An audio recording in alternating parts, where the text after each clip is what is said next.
Bonjour à tous. Pour cette première vidéo, nous allons parler de la réalisation d'une lettre de mission. Une lettre de mission n'est en fait que le document contractuel, c'est la dernière étape de votre processus commercial. Pour arriver à ce document, nous allons plutôt parler d'action commerciale.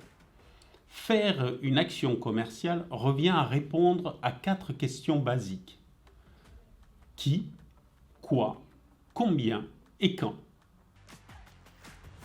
Nous allons parler du qui. Le qui, ce sont les intervenants à ce dossier.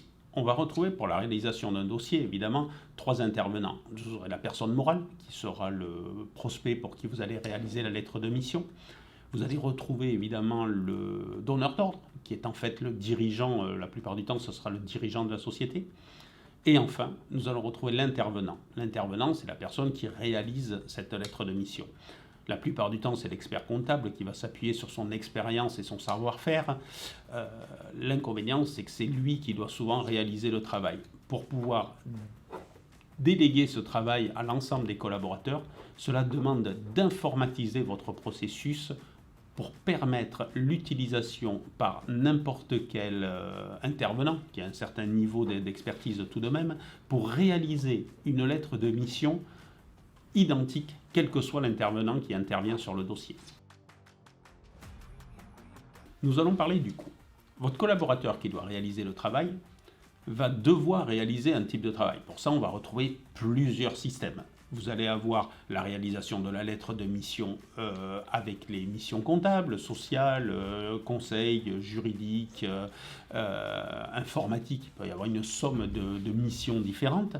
Vous allez retrouver même le commissariat aux comptes, donc un calcul souvent différent dans ce cas-là, ou même la réalisation simplement de devis complémentaires, et ce sera simplement une prestation qu'on va rajouter.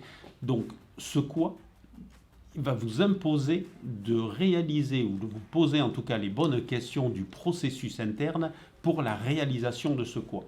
Le plus souvent va être la réalisation de forme de groupe de questions et de questions à poser suivant la mission à réaliser. Cette méthode va vous permettre d'uniformiser ces questions qui sont à poser à l'intervenant, le dirigeant, et également la capacité également de réaliser des modèles de ces questions pour ne pas avoir à reposer toujours l'ensemble des questions et calculer le tarif. C'est ce qui va permettre donc de définir le quoi, c'est quelle mission, quelles sont les questions à poser, sous quel groupe de questions on va poser ces questions.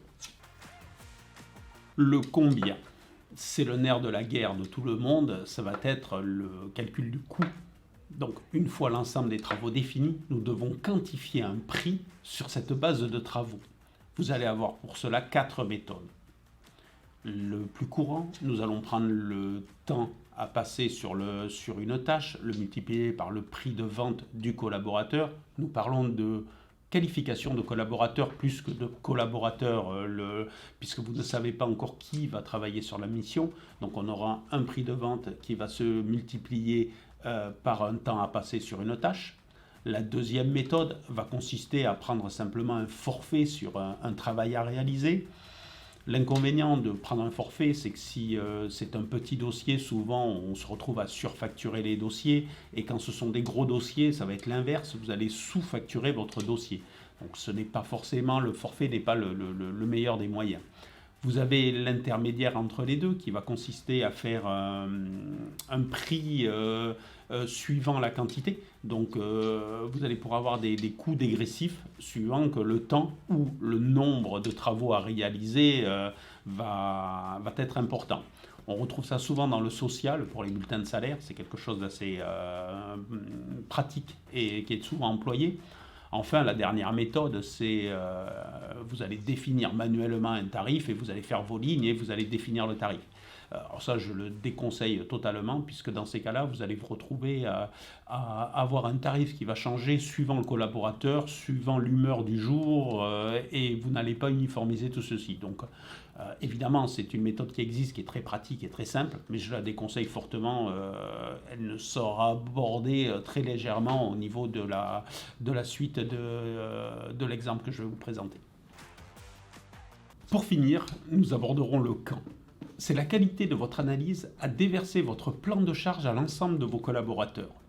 Ce point sera abordé avec la gestion des obligations.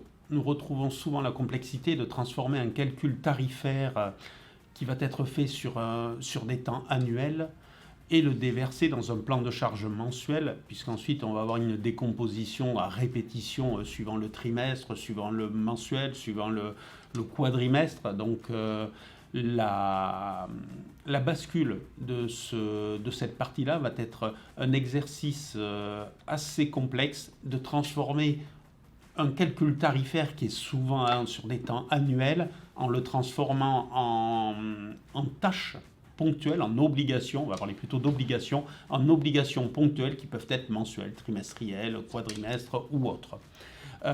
Voilà, ça va être cette dernière étape, mais on le verra sûrement sur une prochaine vidéo car c'est un sujet à lui tout seul. Maintenant, je vous propose de rentrer sur la deuxième partie, de voir comment dans le logiciel nous pouvons répondre à l'ensemble de ces questions. Nous allons voir maintenant par l'exemple ce que je viens de citer. Vous allez donc créer une action commerciale. Nous allons rentrer en choisissant le thème, donc nous allons venir dans le classique faire une lettre de mission. Lorsque nous rentrons dans l'action commerciale, on va retrouver tous les historiques de cette action commerciale et les différents protagonistes. D'abord, la personne morale, donc soit vous allez chercher dans votre base de données les personnes morales, soit vous en créez un nouveau, si c'est une nouvelle personne morale. Donc lorsque vous allez créer la personne morale, vous allez rentrer toutes les enceintes, voilà, champ de l'exemple, avec tous les champs à renseigner. Plus tard, on le verra pour la partie segmentation et recherche de campagnes publicitaires qui pourront être faites dessus. Donc je crée ma personne morale. Sur cette personne morale, nous allons créer maintenant une personne physique. Ça va être dans ce cas-là, évidemment, souvent le dirigeant qui suit. Donc j'ai Madame Paulette, voilà, avec toutes les infos de la personne physique. À ces intervenants, personne morale, personne physique, vous avez la personne dans la société qui va être affectée à ce dossier. Dans ce cas-là, ça va être moi qui vais être l'intervenant qui va travailler sur ce dossier. Donc je vais créer l'action commerciale et on va pouvoir rentrer dans la deuxième étape. Une fois qu'on a fait le qui, nous allons faire le quoi. Dans le quoi, on va choisir donc les différentes missions, donc soit qu'avec des modèles déjà réalisés, soit prendre les modèles vierges, où vous allez choisir les différents projets que vous mettez en place. Pour ce projet, vous retrouvez les groupes de questions. Donc voici un exemple de groupe de questions qui ont été faites, et suivant le groupe de questions, vous allez retrouver les questions à poser. Est-ce qu'il y a un régime de TVA qui est mensuel, qui va être réalisé par le cabinet? La déclaration d'échange de biens sera réalisée par le cabinet. À quel jour vous allez mettre la TVA? Voilà. Donc ça, vous allez pouvoir paramétrer, soit par des questions déjà pré-renseignées, soit chaque collaborateur va renseigner l'ensemble des questions pour obtenir à l'enregistrement une estimation du coût par rapport à votre mode de calcul. Donc on obtient un combien.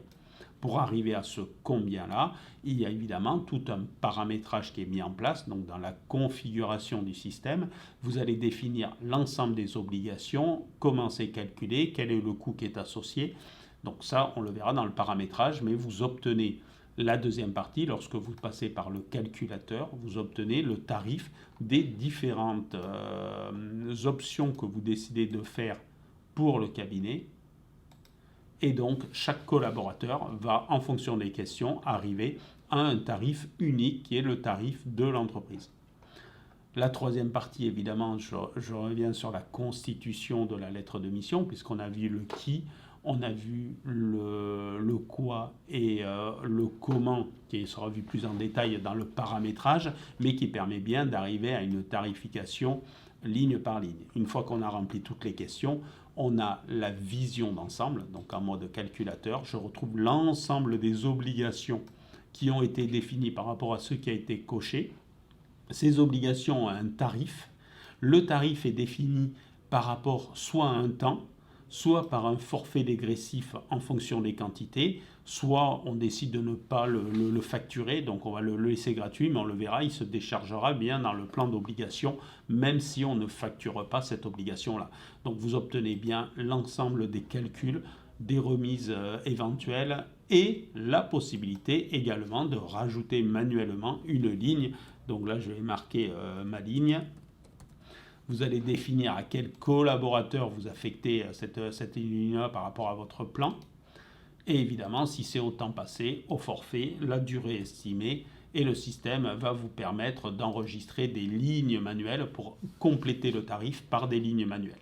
Même si je ne suis pas friand de cette méthode-là, elle est totalement possible, puisque dans certains cas, vous allez préférer rajouter une ligne manuelle à un calcul complexe de votre plan de calcul de devis.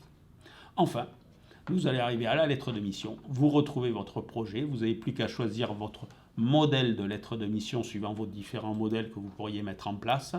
Rappelez à qui vous adressez le signataire côté du prospect et vous faites générer. Une fois que vous avez généré votre lettre de mission, vous allez pouvoir prévisualiser en cliquant sur télécharger soit en Word, soit en PDF.